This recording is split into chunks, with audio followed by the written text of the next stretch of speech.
Bienvenue à toutes et à tous pour notre exploration du jour. On se penche sur Protocole micronutriments. C'est un livre de Jean-Louis Dossou, un livre qui s'inscrit dans une démarche assez large sur la santé, basée sur plus de 15 ans d'expérience, notamment avec les produits Forever Living. Tout à fait. Et il a créé aussi une école, une communauté autour de ça. L'idée du livre, c'est un parcours de 21 jours pour mieux nourrir nos cellules, en fait, pour se reconnecter à son alimentation. Il s'adresse à ceux qui se sentent un peu à plat, fatigués, dans le brouillard, peut-être même carencés sans le savoir, ou juste perdus avec tous ces compléments. Oui, alors ça, c'est un vrai sujet. On va regarder ça de plus près. Ce qui est vraiment au cœur du livre, et c'est, je trouve, très pertinent, c'est cette idée que bien manger, ça suffit pas forcément. L'absorption, c'est la clé. Le livre explore justement pourquoi notre corps, parfois, il a du mal à utiliser les bons nutriments qu'on lui donne, même si on mange très bien. Ah oui, c'est contre-intuitif un peu, hein. Un peu oui. Il voit les micronutriments comme un langage secret du corps. Et il parle des freins, le stress, un intestin qui devient poreux, les carences qui ne se voient pas tout de suite, et aussi, attention, les dangers des excès. Et après, bien sûr, il propose des pistes. Des solutions concrètes. Oui, l'importance des fibres, des enzymes, le pH.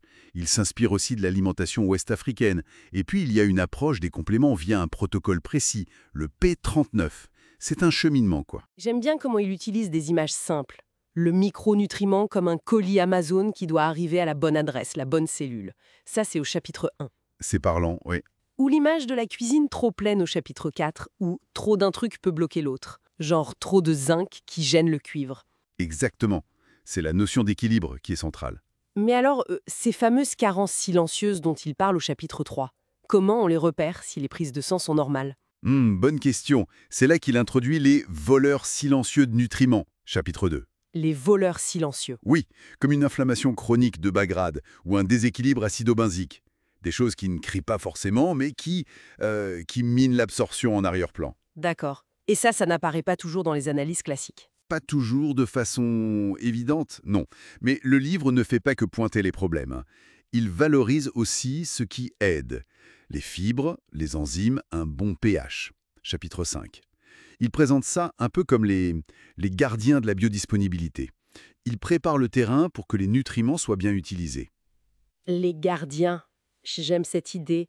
Et ce qui m'a marqué aussi, c'est le chapitre 6 sur l'alimentation du Bénin et de l'Afrique de l'Ouest. Ah oui, très intéressant ça. Le xoma, le fonio, l'huile rouge.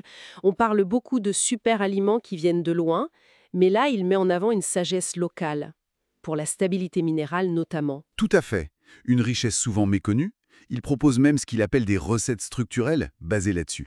Des recettes structurelles? C'est-à-dire? Des combinaisons d'aliments pensées pour leur synergie, pour optimiser l'apport et l'utilisation des nutriments. Pas juste pour le goût, mais pour la fonction. Et il explique ensuite au chapitre 8 comment certains compléments, en s'appuyant sur son expérience avec Forever Living, peuvent venir en appui. Oui, il parle de l'aloe vera gel. Ouais. Pas juste comme un jus, mais comme une clé d'absorption cellulaire. Il mentionne aussi les oméga-3 de l'Arctic Sea pour la fluidité des membranes et Fields of Greens pour les fibres et l'équilibre acido-basique. L'idée, c'est d'activer, de fluidifier, pas d'accumuler des stocks, si je comprends bien. C'est exactement ça. Optimiser le fonctionnement interne. Et puis, il y a ce protocole plus poussé, le P39, sur 39 jours. C'est la partie 4. Oui, là, c'est très cadré. Phase 0 de préparation, puis une phase 1, 2. Détox douce avec le DX4, c'est ça? Oui, une préparation pour mieux absorber ensuite. Puis la phase 2, C9, pour relancer le métabolisme et un peu réinitialiser les habitudes. Et la phase 3, F15, pour construire quelque chose de durable. Ça semble logique comme progression. C'est pensé pour être progressif, oui. Mais ce n'est pas que les produits, et ça c'est important. La partie V insiste sur des choses simples. Ah oui, comme quoi par exemple? Des rituels pour aider l'absorption sans rien prendre de plus. Marcher un peu après le repas, par exemple. La petite marche digestive. Voilà. Ou des techniques de respiration pour calmer le système nerveux. La gratitude sensorielle avant de manger. Prendre le temps, en fait. Le calme aide la simulation. Chapitre 14. C'est vrai qu'on mange souvent sur le pouce, stressé. Et ça joue sur notre capacité à bien digérer et absorber. Et le livre se termine au chapitre 15 sur l'idée de développer une écoute micronutritionnelle. Apprendre à lire les petits signaux du corps. Oui, avant que ça devienne un gros problème. Il donne même des outils pour ça. Un test d'auto-évaluation, des tableaux? Bon, alors, si on devait résumer, qu'est-ce qu'on retient de cette exploration? Ce protocole, ça va plus loin qu'une simple cure de compléments, on dirait. C'est une invitation à mieux écouter son corps, à comprendre comment il fonctionne, Tout à fait. et à agir de façon plus éclairée, en combinant l'alimentation, des habitudes simples, et puis oui, si besoin, des compléments bien choisis. C'est ça. L'auteur le dit bien. Le but n'est pas d'empiler des gélules, mais de retrouver une cohérence cellulaire, une harmonie interne. Une cohérence cellulaire. Jolie formule. Oui, c'est vraiment une proposition de réconciliation avec l'intelligence innée du corps. Pas une promesse miracle, mais un retour à l'écoute du vivant.